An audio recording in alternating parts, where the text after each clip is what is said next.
Nah, ini syaratnya ada 10 tawaf ini.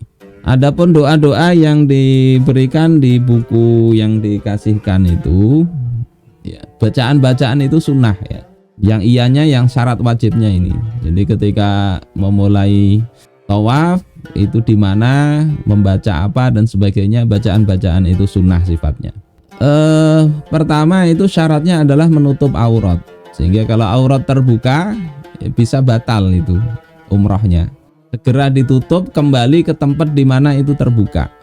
Ini terbuka di situ, tutupi segera, balik sedikit, lanjutkan lagi. Kemudian yang kedua, at-thaharatu anil hadatsain. Suci dari dua hadas, hadas kecil maupun hadas besar. Bagi yang bermadzhab Syafi'i atau selain Hanafi, menyentuh perempuan itu batal wudu. Ya, batal wudunya. Mazhab Syafi'i dengan syahwat atau tidak. Sehingga karena mungkin sulit di kitab ini dikatakan ya, kalau memang untel-untelan apa itu banyak orangnya, fala ba'sa bitaqlidil imami Malik fi dzalik. Maka tidak mengapa ikut Imam Malik dalam hal wudu ini.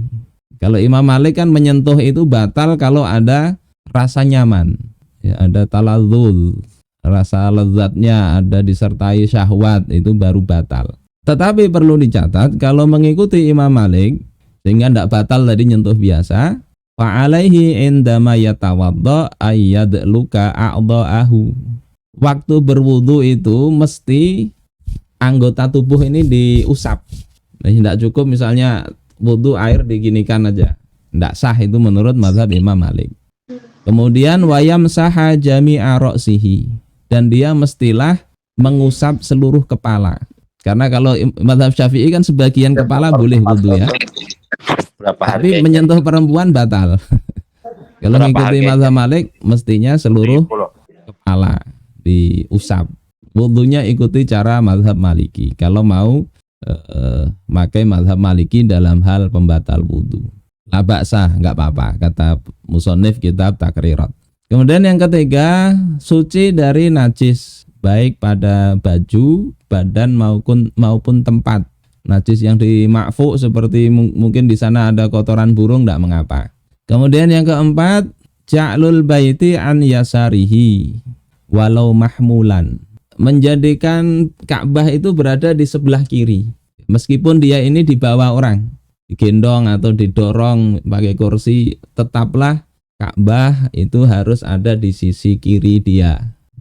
Jadi ketika mungkin di Hajar Aswad menghadap, nah, kalau di sebagian ulama yang hati-hati mereka mundur sedikit baru melanjutkan. Karena apa?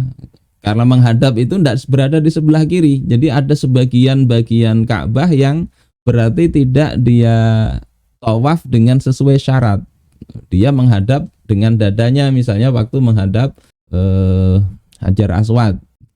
Maka dia ya berbalik sedikit ke belakang baru maju lagi. Atau cukup semua di kiri semua, tidak usah menghadap-menghadap. Walaupun di mazhab yang lain hal sedikit itu tidak dihitung ya. Kemudian yang kelima, al-ibtida'u minal hajaril aswad. Memulainya itu dari Hajar Aswad, sisi Hajar Aswad, mulai tawaf. Kemudian yang keenam, al-muhadzatul hajari bi jami'i badanihi. Sejajar badan itu maksudnya pundak ini dengan Hajarul Aswad, dengan seluruh badan, sehingga enggak doyong ke depan atau dia agak maju ke depan Ka'bah ya. Fa idza bada'a minal hajari ya, muqaddiman juz'an min badanihi alaihi ila jihatil bab fala yasihhu. Kalau dia maju sedikit waktu memulai tawaf itu sehingga badannya itu sebagian ke arah pintu Ka'bah, maka enggak sah. Tawaf dia enggak sah. Li'adami al-muhadzati bi jami'il badan, karena tidak adanya sejajar dia itu dengan seluruh badan dengan Hajar Aswad itu saat memulainya.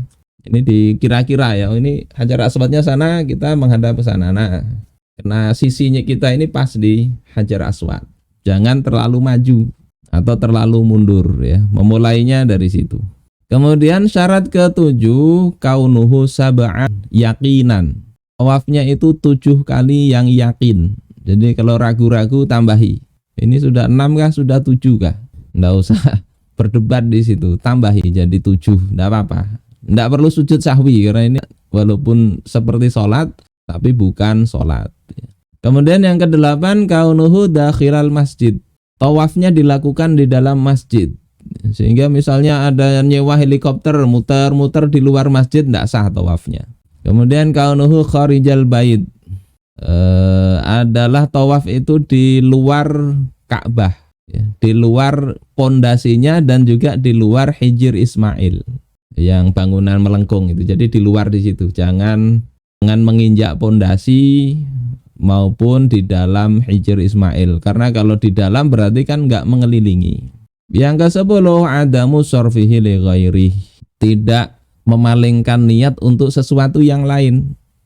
Ka'an masya musri'an liyara sahibahu.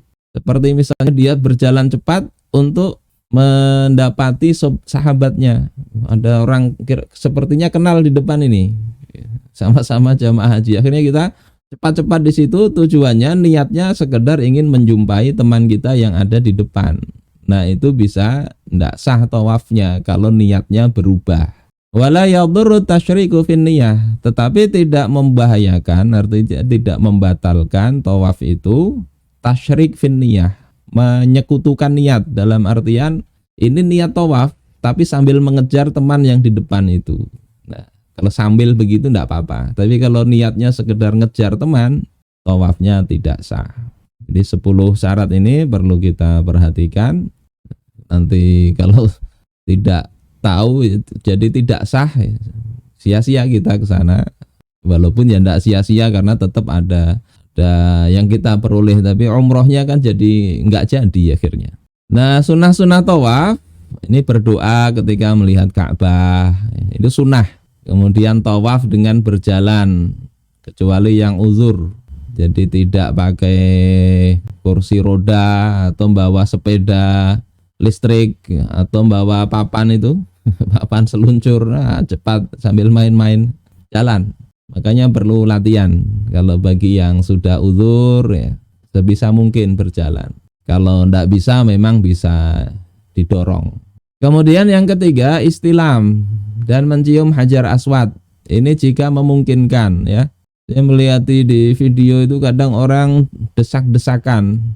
Kalau seperti itu menyakiti orang, lebih baik memang tidak usah. Karena ada cara istilam atau mencium hajar aswad itu, kalau memungkinkan memang mencium secara real. Ya, dicium hajar aswadnya betul-betul. Kalau tidak memungkinkan, itu Nabi bisa tangannya memegang, kemudian dicium tangannya. Kalau tidak memungkinkan, pakai tongkat. Itu. Kalau dulu Nabi membawa tongkat, tongkatnya dikenakan, dicium tongkatnya. Ini jangan dikiaskan ke orang, nanti orang mencium, orangnya kita cium. Nah kan enggak dikiaskan begitu, ya tongkat aja. Kalau tidak juga nggak bisa, cukup dari jauh kasih isyarat. Biasanya kita lihat orang tawaf begitu, dari jauh, ya menjapainya dari jauh, pakai isyarat. Jangan apalagi ibu-ibu ikut desak-desakan, ya dengan para pria, baiknya hindarilah. Atau cari momen-momen yang kira-kira agak memungkinkan untuk itu. Mudah-mudahan Allah mudahkan kita untuk ya mendapatkan sunnah istilam hajar aswad ini. Yang keempat, berdoa setelah tawaf. Ini sunnah. Saat tawaf pun itu kan juga ada sunnahnya, berdoa, berzikir, tidak banyak berbicara. Ya, karena di dalam tawaf itu walaupun seperti sholat masih boleh ngomong. Tidak batal ngomong itu, tapi sunnahnya jangan makan, jangan bicara, apalagi sambil ngemil seputaran itu. Sunnah berikutnya itu adalah sholat tawaf. Setelah tawaf, sholat di makom Ibrahim. Makom di sini bukan kuburan ya, ini makom tempat berdirinya Nabi Ibrahim setelah membina Ka'bah. Lalu kalau memungkinkan kembali ke hajar aswad, ya, mengusap, mencium hajar aswad. Sunnah-sunnahnya ini sebetulnya banyak ya, di kitab takrirat itu, tapi kita sampaikan segini aja lah. Termasuk berdoa di multazam, ini sunnah nih. Kalau bisa jangan kita lewatkan. Multazam itu apa? Wa huwa ma bainal hajaril aswad wal bab. tempat di antara Hajar Aswad dan pintu Ka'bah. Walaisa huwal bab kama yatawahhamuhu ba'dun nas.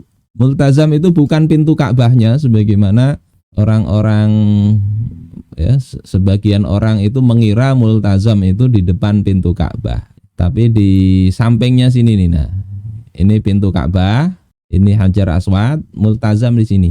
Nih, ini pintunya Hajar Aswad, ini daerah sekitar sini.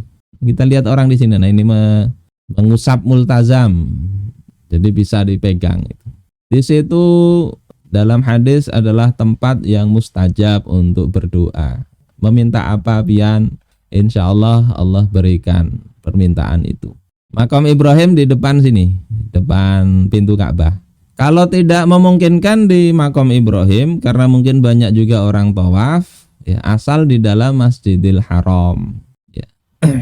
Kemudian yang berikutnya itu adalah minum air Zam-Zam sampai kenyang. Minum air Zam-Zam. Kemudian diniatkan qadha hawaij, ya. Wayanwi qadha hawaijih, meniatkan untuk agar Allah menunaikan segala hajatnya. Karena ya ada hadis ini ma'u Zam-Zam lima syuribalahu. Air Zam-Zam itu diminum sesuai dengan niat dari peminumnya. Jadi diniatkan apa, insya Allah Allah berikan kesehatan, insya Allah Allah sehatkan, Allah berikan, ya ini baik hajat dunia maupun akhirat. Niatkan untuk anak-anak juga supaya Allah berikan kemudahan belajar, keberkahan, alim dan sebagainya. Niatkan itu. Jadi baik diniyah maupun dunyawiyah. Ini beberapa sunnahnya. Setelah minum air Zam-Zam, kemudian sa'i